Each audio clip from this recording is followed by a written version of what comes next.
This episode is provided by Thomas Allgaier and Frennis, based on the most relevant LinkedIn posts about field marketing from calendar weeks 2 and 3.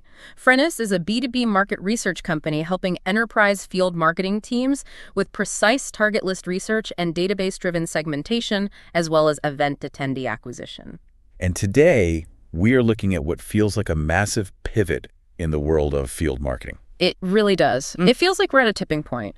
For years, the playbook was just book the venue, order the swag, show up, and hope.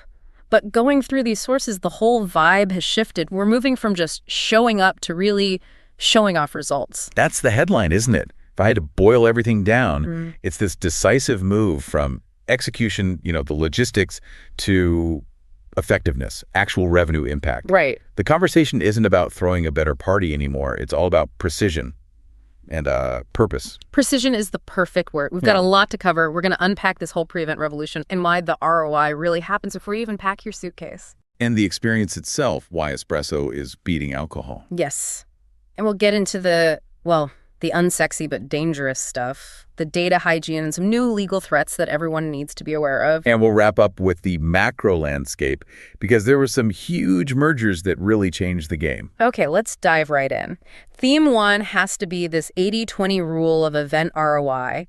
It starts with a claim from Nick Bennett that, honestly, it made me stop and reread it. He says 80% of your event ROI is determined before the flight takes off. It sounds like an exaggeration, right? Yeah. But when you break it down, what he's really attacking is booth obsession.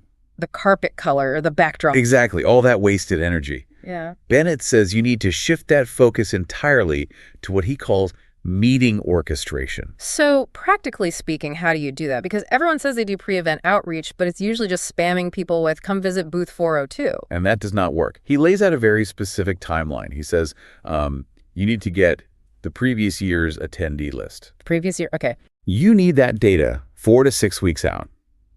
Then you cross-reference it with your ICP, your ideal customer profile. That's your hit list. Okay, so you have the list. What's the move? The move is what I'd call aggressive generosity. 2 weeks out, you send a physical gift. Yeah. But, and this is the critical part, not company swag. Please, no more branded stress balls. He suggests a spa voucher. A spa voucher. That's personal. It's brilliant psychology. The note basically says, events are exhausting. Here's something on us to enjoy after the chaos.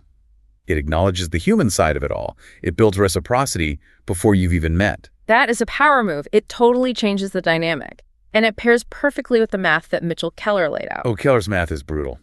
He compares option A, spend $10,000 on a booth, stand there for 3 days, and just hope a decision maker wanders by. Which is what most people do. Right. Versus option B, spend $0 on a booth.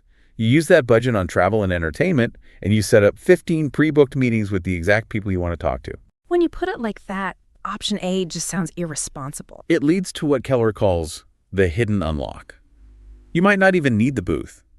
You can work the adjacent events, the hotel lobbies, the coffee shops. And probably get better ROI than the people stuck on the carpet for 8 hours a day. And that's exactly what Mason Cosby reinforces.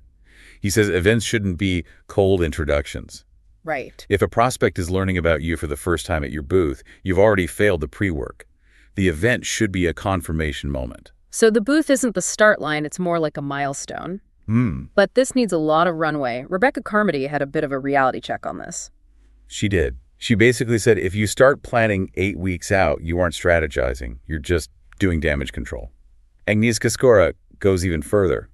She suggests starting a full year in advance. A full year? Wow. Because you need months to warm up that account before you ever ask for the meeting at the event. So the battle is won before the event starts. Okay. But let's talk about the event itself, because there's this really interesting debate popping up about the kind of environment that fuels business. And it boils down to espresso bars versus open bars. This was Bob Vase's take, and I think he's spot on. I am 100% team espresso on this, but walk us through the logic. Well, it's simple neuroscience. Alcohol's a depressant. It makes people tired. The conversations get sloppy.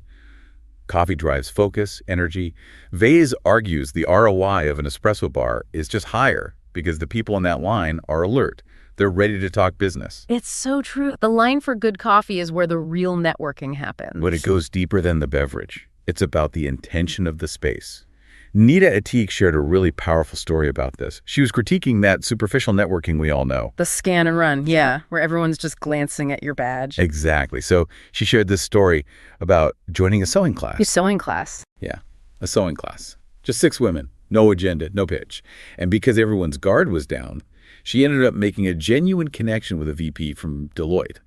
They were interacting as humans first, not as job titles. That is the holy grail. So how do you replicate that sewing class vibe on a loud trade show floor? We're seeing it start to happen. Marco Barazzi mentioned that booths are evolving into business environments, not just showcases. They have seating areas, controlled flows, quiet corners. Like Michael Kurlek said, the booth is becoming an entertainment center. Or Jason Levassieur's point about welcoming design, making people feel like they belong there. Right. If you treat the attendee like a human first, give them coffee, a chair, a real conversation, you actually get the lead. If you treat them like a lead first, you get nothing. Which brings us to the scary part. The CFO comes knocking and asks, so did it work? How do we measure all this? Kayla Drake had a really strong take. Success does not equal registrations. No. And we have to stop pretending it does. Registrations is a vanity metric. It feels good, but it doesn't pay the bills. The metrics that matter are revenue influenced, deal velocity. Did the deal actually move faster because of the event? Precisely. And things like customer confidence, NPS scores. It's the difference between busyness and business. Chris White used a great analogy.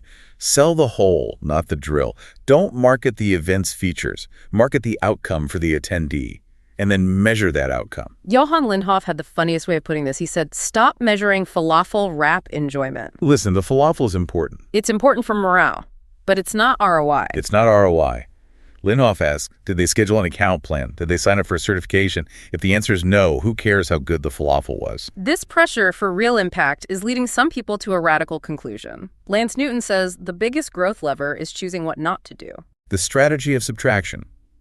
Ashley Nelson backs that up too. She says bigger events just multiply confusion. But getting this measurement right is hard. Kelly Burhoff shared that it took 3 years to build a proper dashboard at Intel. 3 years. 3 years. And even then, she said the data is just the start. It's about the narrative you tell with it. Okay, so measuring is hard. But you know what ruins measurement faster than anything? Bad data. We have to talk about the plumbing. The unsexy backbone. If this breaks, everything else fails. Hannah Brennan and Connor Stronggreen from Blink brought this up. You scan a badge, it goes into a digital folder. Then what? Then it goes into the CRM abyss. It gets uploaded 2 weeks later with no context, a generic email goes out, and the lead is dead. Because it lacks context. Exactly. Their solution is simple, but it needs discipline. Workspace tags applied at the moment of capture. While I'm shaking your hand, I'm tagging you as warm lead, interested in product X. That is so critical because after 3 days and 200 conversations, you won't remember who is who. You won't. But there's a much bigger operational threat right now. And it's not just about bad data, it's about illegal data. Ah, right. The update from Mark Gafuri. This sounded pretty serious. It is. He calls it the legal wake-up call. It's about the Illinois Biometric Information Privacy Act, BIPA. This is the facial recognition stuff, right? Yes, but it's broader. It covers facial analytics, AI analysis of likeness, sentiment analysis, all that tech marketers love to use to see if people look happy in the booth. Yeah, that sounds cool in a sci-fi way. 80% of people smiled? But legally, it's a minefield. BIPA is incredibly strict. If your event has any Illinois residents, which, I mean, every major U.S. trade show does, you cannot use this tech without explicit, informed, written consent. So no hidden cameras analyzing sentiment? Absolutely not. You're opening yourself up to massive liability. This is where cool tech runs headfirst into privacy law. Speaking of tech running into reality, we have to mention Ruben Diaz-Marquez and his story from Formula E. A super high-stakes environment. He described the Wi-Fi going down with 8 minutes to go before the race. Total chaos. Nightmare fuel. And they switched to 4G instantly. Nobody noticed. His point was, you don't need a backup. You need a second primary system. I love that distinction. A backup is something you scramble for. A second primary is already running, ready to take over. Because tech will fail. That is a profound lesson. We rely so heavily on our tech stack working perfectly. You have to have that redundancy, because if the tech fails, the experience fails. Okay, so we've covered prep, experience, metrics, and ops. Let's zoom out. What's happening at the industry level? There was some massive news. Huge news. Guy Hattendorf and Ronald Phillip announced the merger between Informa and the Dubai World Trade Center. They're creating a new entity called Indi. That sounds like a behemoth. Why does that matter to the average field marketer? It matters because it signals that B2B events are becoming massive economic infrastructure. They aren't just marketing channels anymore. They are engines for entire economies. The scale is about to get even bigger. Which is an interesting contrast to this next point. On one side, you have these mega mergers. On the other, Gokul Suresh observed that field marketing is one of the fastest growing roles for 2026. And his reasoning is the perfect capstone for this whole conversation. He says buying has become harder. We're flooded with AI content, deepfakes, digital noise. In that world, human-to-human trust is the only currency left. That connects everything. The espresso, the sewing class, the pre-booked meetings. It's all about getting back to the human because the digital channels are just so polluted now. Precisely. The field marketer is becoming the trust architect. Their value is skyrocketing as AI takes over the digital space. So as we wrap up, where does this leave our listener? I think we should leave them with a framework. It comes from an idea by Gary Vaynerchuk, coupled with those 2026 predictions from Miriam W. Barry.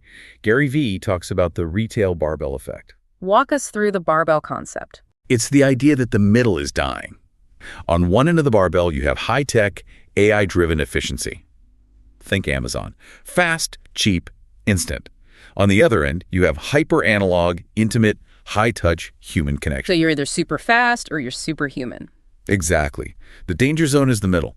The generic trade show booth where you scan a badge and hand out a stress ball, that's the middle. It's not efficient enough to be AI, and it's not human enough to build trust. It's just expensive noise. That is a very sobering thought. It is. So the question for everyone listening is, are you building a robot for efficiency, or are you hosting a dinner party for connection? Because if you're just standing in the middle, you're going to get crushed. Wow. Are you building your robot or hosting a dinner party? That's a great question to chew on. It's time to pick a side. All right, that's a wrap for this deep dive. If you enjoyed this episode, new episodes drop every 2 weeks. Also check out our other editions on account-based marketing, go-to-market, channel marketing, MarTech, social selling, and AI and B2B marketing. Thanks for listening, everyone. Go plan those meetings. Thanks for listening. Don't forget to subscribe. We'll catch you next time.